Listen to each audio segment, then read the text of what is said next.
पूरा देश हस्तप्रभ है और पूरा देश उस नेता को, उस एरिया के जननायक को और प्लेन में सवार जितने भी पायलट थे, सहयात्री थे, जो भी लोग थे 5-6 लोग, उनके लिए मैं ईश्वर से सत नमन करते हुए भावहीन श्रद्धांजलि अर्पित करता हूं तथा बाबा भोलेनाथ से ये प्रार्थना करता हूं सभी को अपने चरणों में स्थान दें और उनकी आत्मा को शांति प्रदान करें तथा उस शोकाकुल परिवार के सभी सदस्यों को इस दुखदाई घड़ी में दुख सहने की शक्ति प्रदान करें।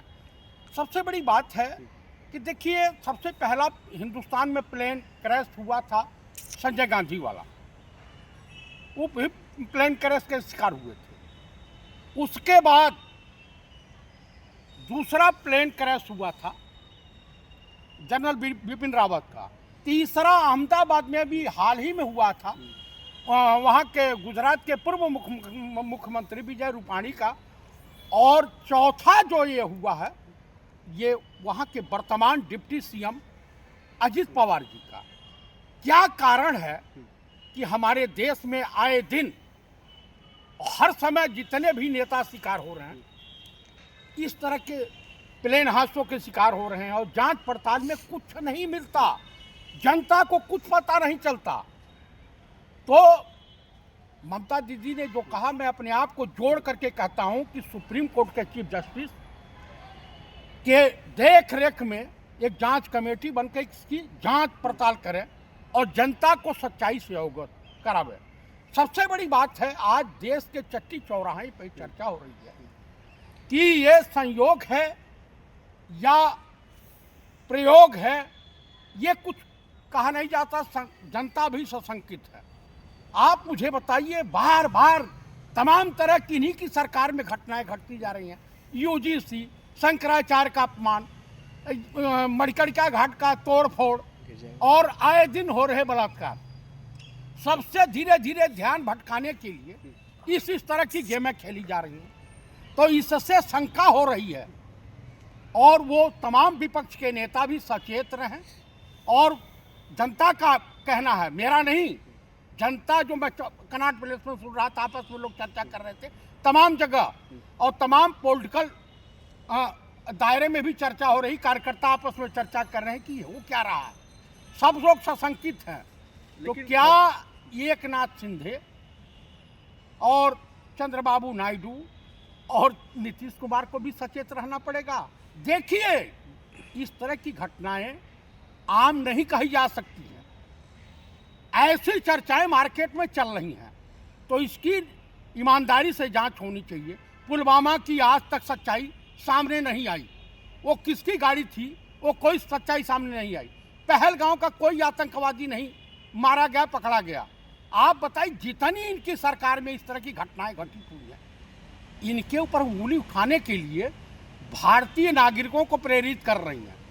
अभी आपके तकनीकी खराबी भी तो सकती है, मौसम भी खराब था भाई, एक विमान में तकनीक, कौन सा मौसम खराब था? कोई मौसम खराब नहीं था, पत्रकार कह रहे थे। अरे भाई, तमाम लोग कह रहे हैं। गोदी मीडिया की बात मैं नहीं कर रहा हूँ, गोदी मीडिया तो तुरंत जो सपोर्ट करने लगती है। आप बताइए, कभी वहाँ पे इस्तीफा दिया है जीएसटी का डिप्टी कमिश्नर, उसका भाई का बयान आ रहा है कि ये फर्जी ढंग से, फर्जी तरीके से विकलांग सर्टिफिकेट पकड़ा बनवा करके और ये नौकरी कर रहा था। जब पोल पट्टी खुलने लगी तो ये योगी जी के सपोर्ट में आकर के और रिजाइन दे दिया। ये मऊ का रहने वाला है। अजीत पवार को लेकर के लाखों लोग आज महाराष्ट्र और देश भर में लगातार लोग रो रहे हैं, शोक में हैं। आप क्या कहेंगे? देखिए, वहाँ पे जो छन करके खबरें आई हैं वहाँ के लोकल लोगों की, वो हेल्पिंग नेचर के व्यक्ति थे, वहाँ जनता में लोकप्रिय थे। और अमरावती क्षेत्र में उन्होंने गरीब गुरबे बिरादरी जातिवाद से ऊपर उठ करके हिंदू मुसलमान सबकी मदद की थी, किसी न किसी रूप में। जो भी ये हुआ है, अब ईश्वर जाने क्या है, लेकिन आज पूरा देश हस्तप्रभ है, पूरा देश आशंकित है, क्योंकि यह सरकार कोई जिम्मेदारी लेने को तैयार नहीं रहती। आप बताइए कि तमाम आए दिन 15 दिन हो गया जो वो भंडारी नहीं लड़की थी जिसके साथ अंकिता रेप हुआ भंडारी। था, मार दिएगा, हाँ? अंकिता भंडारी। संगीता भंडारी, अंकिता अंकिता भंडारी, उसकी 15 दिन तक हो कि जांच हो, सीबीआई को चली गई, लेकिन अभी कहीं कुछ नहीं हुआ है। आज वहाँ के प्रदेश अध्यक्ष से हमारी बात हुई है।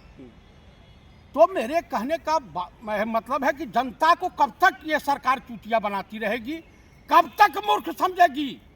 आज हिंदुओं को हिंदुओं से लड़ा दे रही है, शंकराचार्य को अपमानित अपने ही मुख्यमंत्री से करवा रही है, और बटुक ब्राह्मणों को चोटियां पकड़ के खींचा जा रहा।